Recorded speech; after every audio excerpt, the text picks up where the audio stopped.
Hey guys, welcome back to another video. Once again, we will be exploring true horror stories taken directly from various Reddit pages. For those who are new to the channel, I will be adding software to my voice to make it sound a little scarier, so don't be confused when I sound a little different. Also, this video will be a compilation of all the stories told on my channel this week, since some of you seem to enjoy longer form videos. If you guys enjoyed the video, be sure to subscribe, it really does help the channel grow. Without further ado, let's get started. Family is dead and the police think I did it. My family is gone.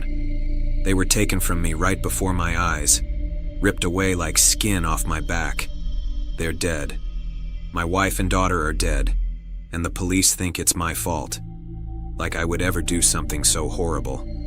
I loved them. With all of my heart, I loved my family. How dare those idiots at the police station accuse me of such a horrible... I thought I heard a noise just now, as I'm typing this out. Like someone was just outside my shitty little motel room looking for me. He's still out there. The man that killed my family.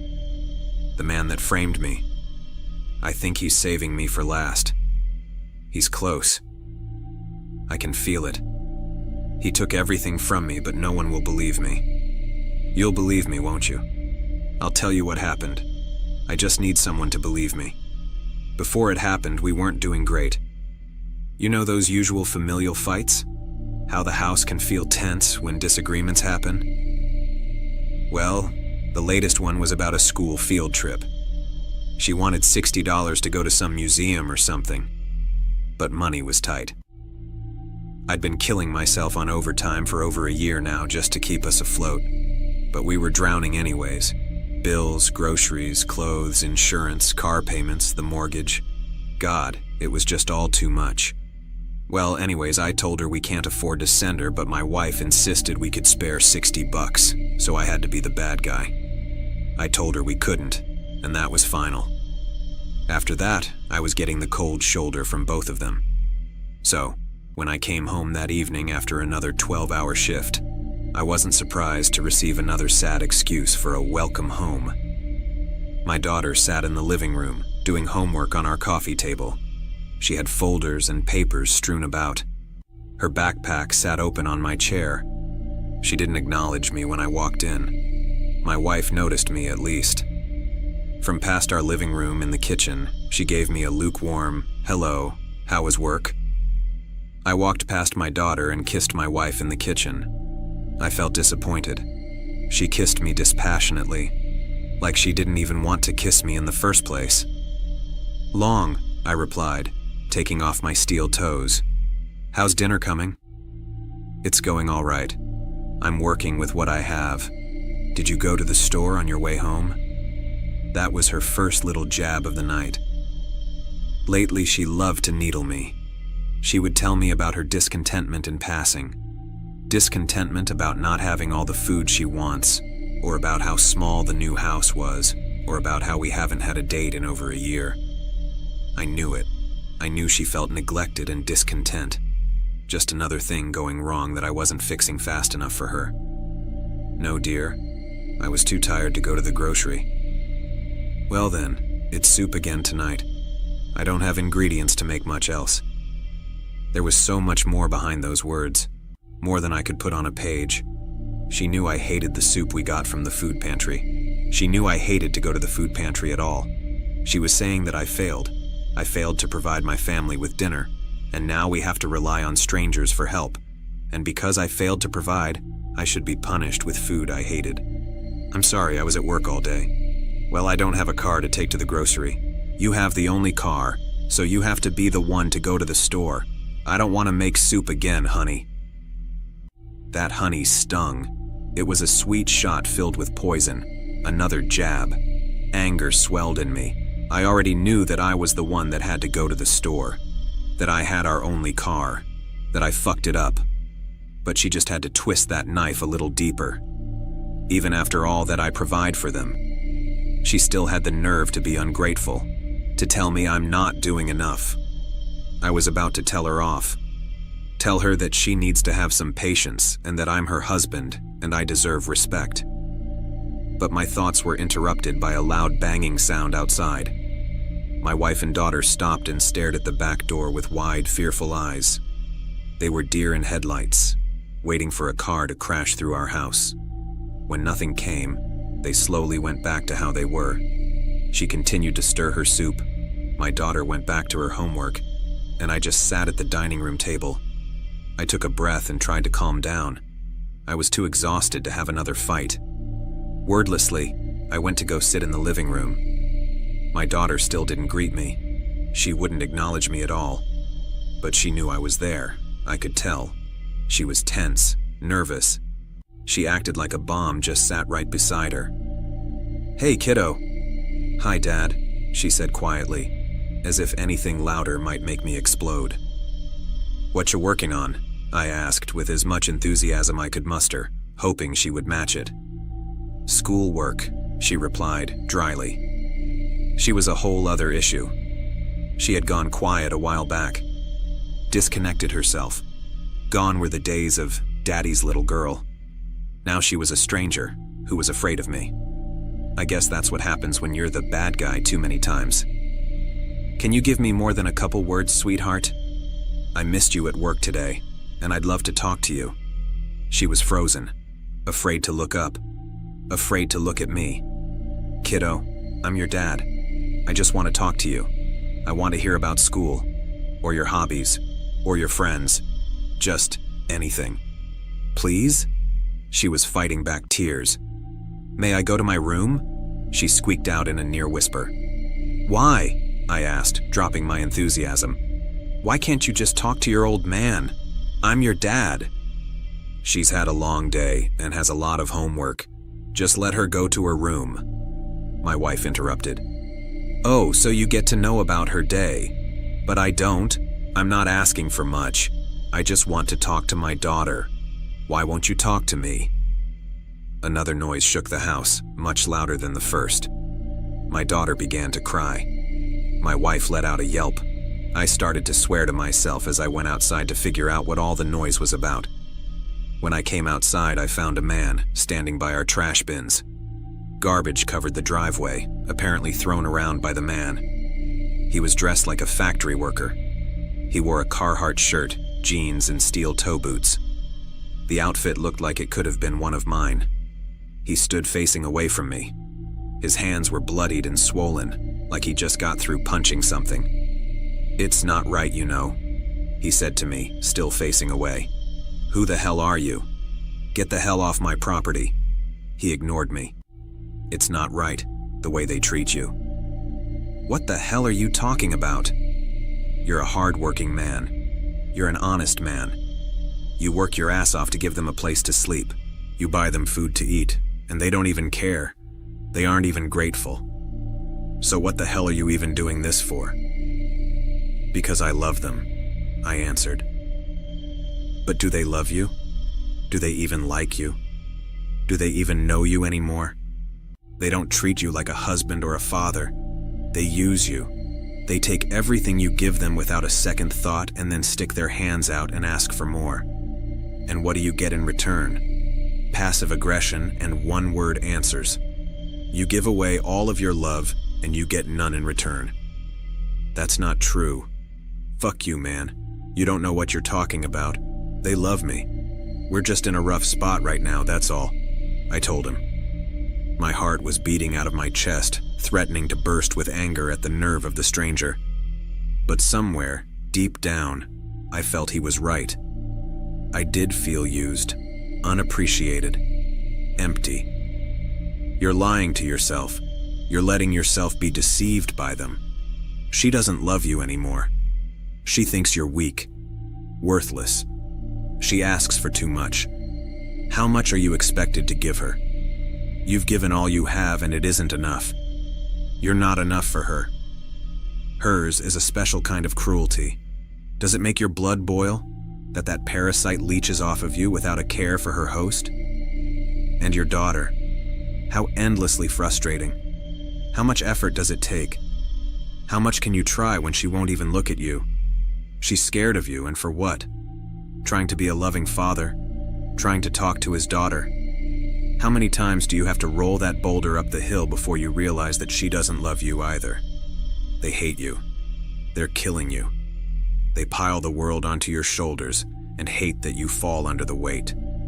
They deserve to know how much you hurt. He turned to me and I saw his face. He looked like a tired man, stretched too thin. Dark circles hung under his eyes. His hair was oily and unwashed. His mouth was dry with cracked lips. Every feature on his face was twisted in disgust.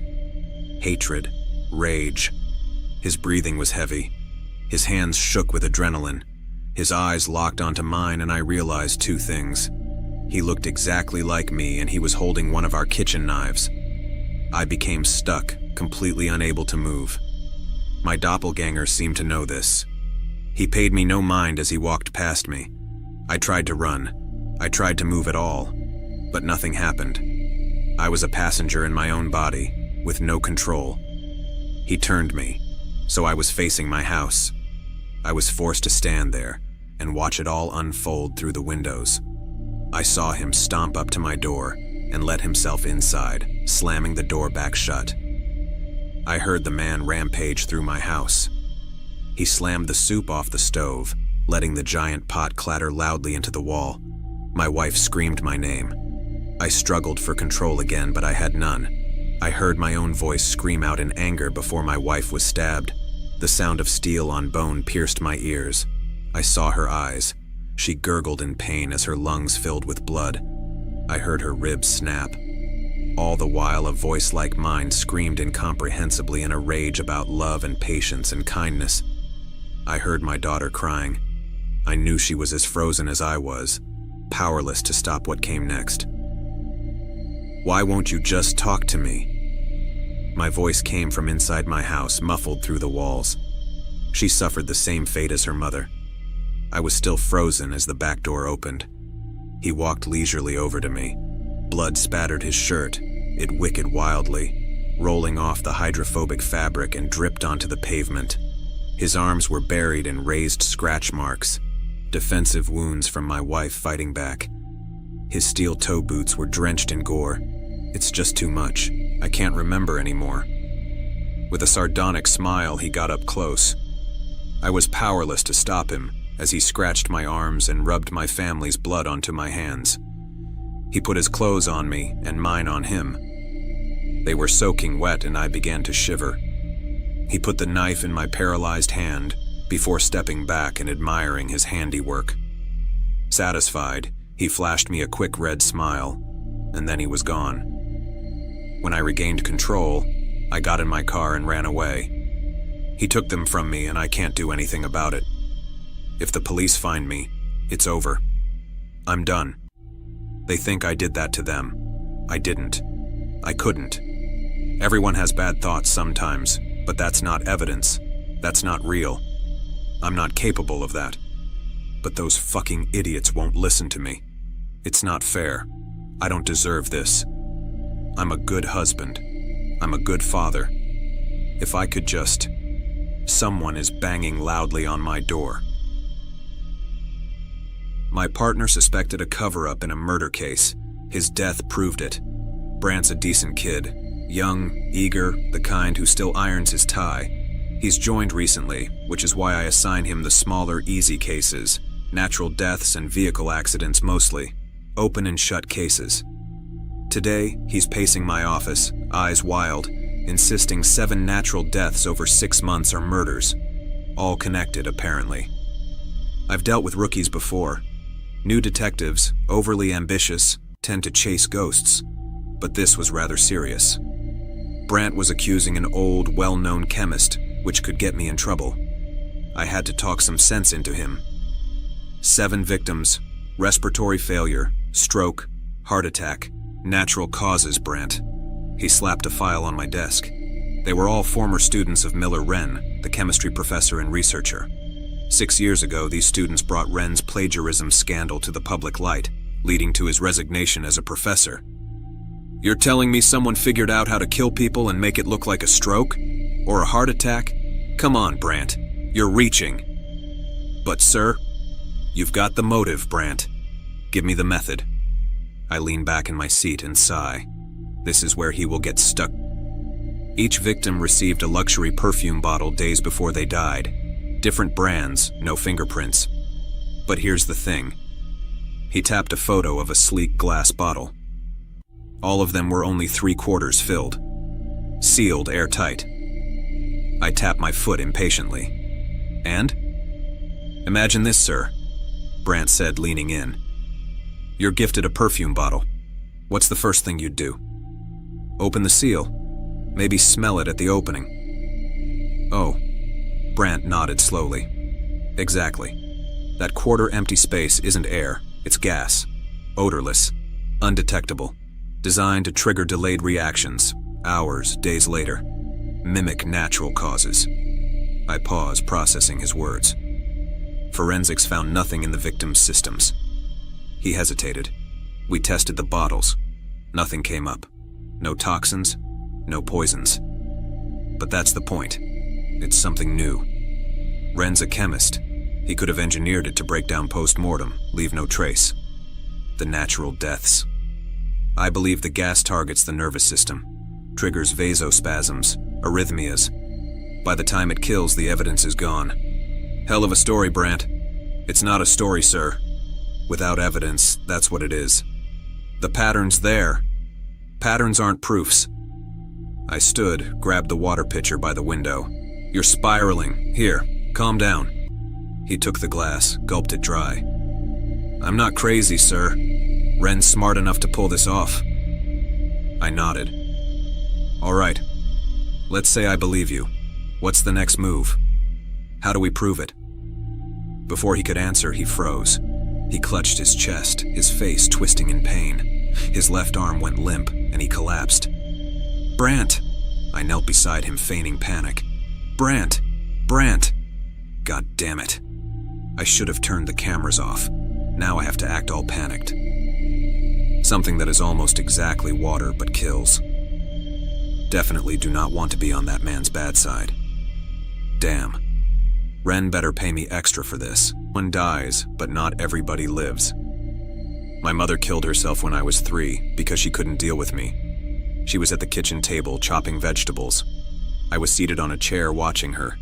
I wanted her attention, plus the smooth chop-chop motion looked fun. I reached out and grabbed the knife, closing my sticky little fingers over the sharp, wet blade. My mom shrieked and tried to prise the knife out of my grasp, but that only made me grip harder. No, no, yelled my mom, you'll cut yourself, and peeled my fingers back one by one from the knife.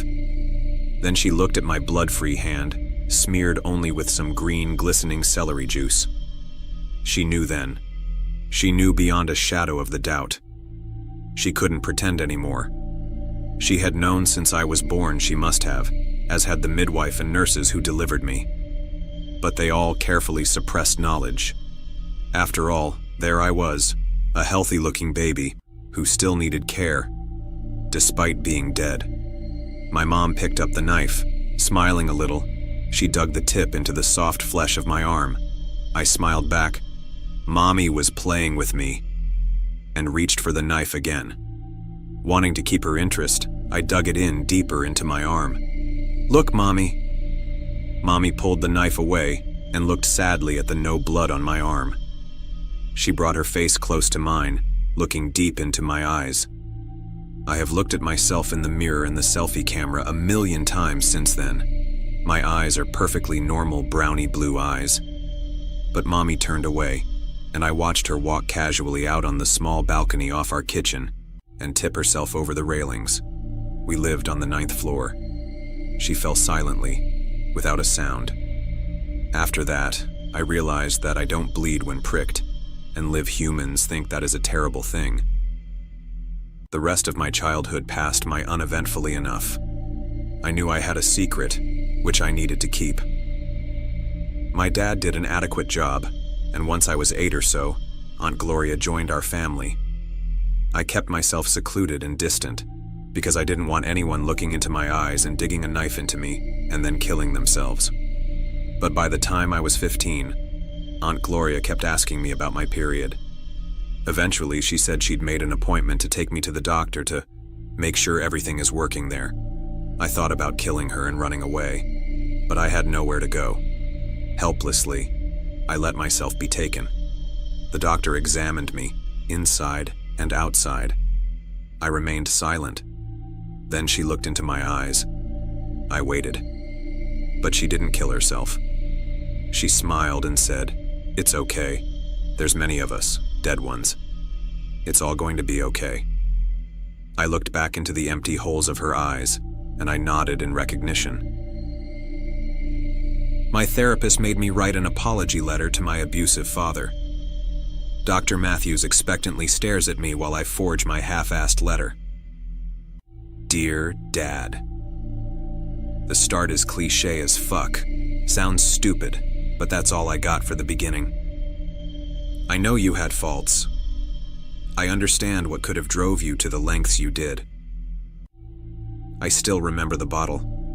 That unfathomable feeling of jagged glass tearing my skin. I was angry at you. Angry that you hurt me. Angry that you hurt Mom. Angry that you hurt my baby brother. Bile creeps up my throat. But now, after all these years, I forgive you. I understand that my response was rash, uncalled for, over the top, and I'm sorry. I wish you could forgive me, and that I could forgive myself. The last bit sounded convincing enough. Maybe it could fool her. Dr. Matthews looks at the note I've written. An improvement from last time. I exhale in the most dramatic way possible, but still needs improvement. That primal dread rips me apart again. I can't find any sincerity in this, and until you can find that, I'm afraid we're not making any progress. And I'm a child again. I'm fearfully pulling the gun out of the safe and hiding under my bed. Orderly, send the patient back to solitary. Dad's creeping towards me. Do the unimaginable and you'll be free. Please, not solitary. Makes me want to tear my skin off. He's yelling at me. Knows I'm under there. Are you implying that we haven't made any progress at all? Shoot at him. Keep shooting until the gun clicks. Weep as the sirens grow louder. No, please, please, I'm recovering. I'm not a killer. Rough hands grip my body. The orderlies are taking me somewhere. I hope you are. You're lucky we didn't send you to prison. Nels is in the room. So I'm 12 at the time of writing this. This happened when I was about 10 or so years old. So after my brother, who is 17 months older than me, making him 11 when this happened, had one of his soccer games about an hour away from our house, we went home after stopping to grab something to eat. As soon as we all entered the gate, we picked up on the fact that our dogs were already barking. They don't normally bark until we get to the door, but despite this, we just assumed they were playing. Nothing really happened at all until about 10 p.m. At this time, we were all heading for bed, and me and my brother shared a room since our cousin was using our downstairs room. When we were talking in an attempt to entertain ourselves since we weren't tired at all, we heard the slightest noise from the bathroom. We were kinda startled by the noise, but just deemed it house noises. This went on for about an hour. Eventually we fell asleep and I woke up at around 2:40 a.m. So did my brother. We awoke to a loud crash from inside the closet, followed by a very heavily muffled CRAP. This is where we ran out of the room, me first as my brother was still half asleep. We ran downstairs screaming for our parents and our cousin, who was 23 at the time and very buff. When I heard my brother get out of bed, I heard the closet door being forced open. I only caught a glimpse of the person, obviously a man. A large beard, short black hair, and dressed in a gray shirt, with boots and jeans. He didn't seem to be holding anything. I'd be lying if I said the cliché. There seemed to be a long, sharp object in his hand. But we woke our cousin before we even made it down completely. I could tell because he was yelling at us to shut up, or he'd have the dogs beat us up. Of course, his smile faded once he heard a third set of footsteps, and we waited downstairs for a good minute before our cousin had to go back up to confront the man. We heard our cousin scream, and then silence. It didn't sound like a scream of pain. It sounded like a scream of fear.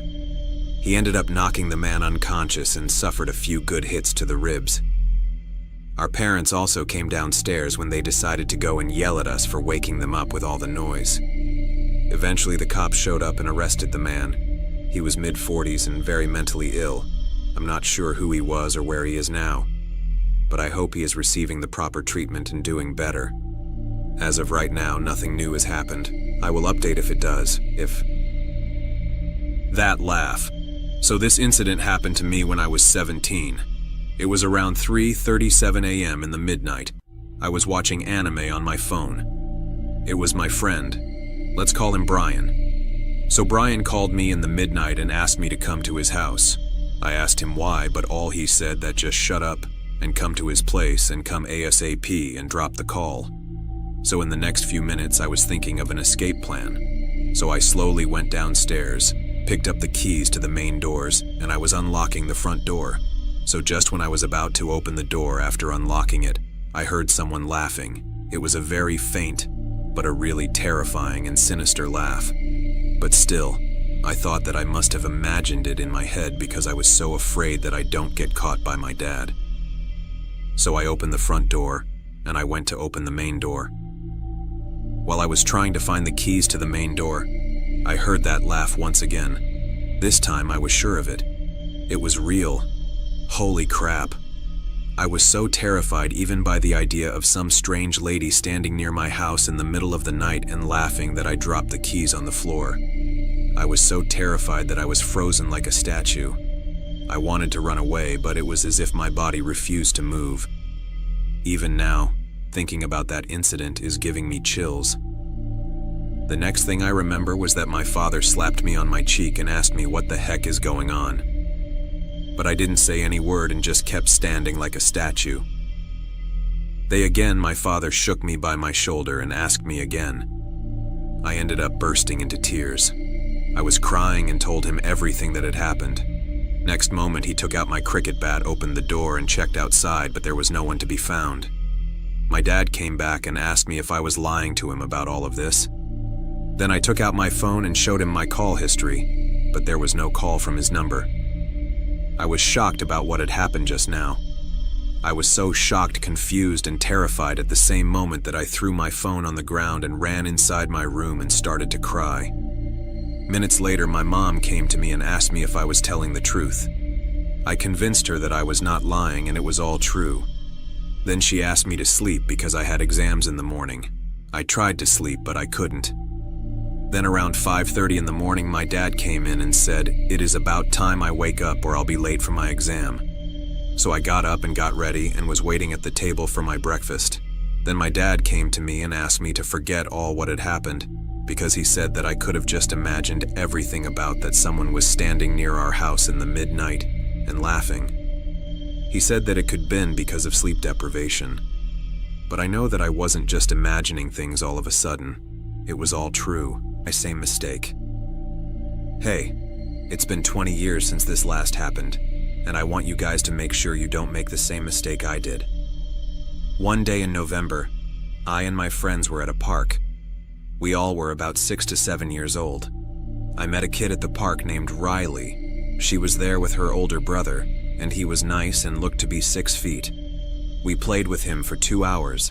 Then my mom said that we were leaving in 30 minutes. Then the teenager said that we could play duck, duck, goose in the forest. There was a forest nearby the park, so me and my friends agreed to go with him. He said to my mom that he was going to go get us snacks to eat with us, and she said that it was fine. So we went to the forest with the teenager. We walked for about 10 minutes until he said, "Let's get ready." I and my friends were happy to play, so we got ready. He started to pat on our heads until the kid. Right next to me, Ethan was chosen. The teen told him to come with him and they went walking. Minutes later, me and my friends heard screaming from Ethan. Then it went silent. I and my friends got up and started to run as fast as we could. Then I found my mom and we told her about what just happened. She soon called the police and they went investigating, but they couldn't find anything except a knife with blood on it with handprints on it. There was soon a search party, and it involved most of our whole town in the party. After months of searching, they couldn't find anything. The teen was never caught either. After this, I thought it was my fault, because I was stupid and followed him. But I learned something important, and that is, you shouldn't trust strangers, and you shouldn't too. I want to thank you for reading if you did, and don't make the same mistake as me. Journal of a Schizophrenic. Journal of a Schizophrenic. Journal of a Schizophrenic disclaimer. This is not a creepypasta as you may know them. I am a 16-year-old male that has schizophrenia. I decided to keep a journal to show my therapist any progress I may have made on this new medication over the summer, as I will not be able to see her in my mom's state. This is my real journal accounts. Everything in this post is very real. That does not mean that I'm crazy. Not that I find those words offensive. They are technically accurate, especially for some. However, I am a relatively functional human. Unfortunately, when the paranoia hits, it's a bit different. This may be quite distressing to some because, again, this is real. This will not have a convenient ending. Most of it will be nonsensical fears that I hold. This is just a peek through my day-to-day life. I did not change any of the content here except personal details. I typed it out word for word. I showed this to a couple friends who were curious about my illness, and they got pretty spooked, so I figured I'd post this here for you guys to enjoy. Let me know if you'd like to see more, and I'll keep updating about once a week. Tuesday, June 9th. Stressful day, flew out to Mom's state, and forgot my mask. Went to Holiday, and they had some, so I was able to catch my flight. Everything went smooth enough. First flight was good. Landed 45 minutes early. How is that possible? Second flight was okay. Slept through most of it, but the kid behind me kept screaming at me and slamming his tray. I wanted to smash his head into the seat. Got a haircut when I got home, and it looks really good. It's been way too long. Reflection has been complimenting me a lot. I decided to name him as a reminder that he is not me, and his opinion doesn't matter. His name is Frank, kind of an inside joke between Claire and I.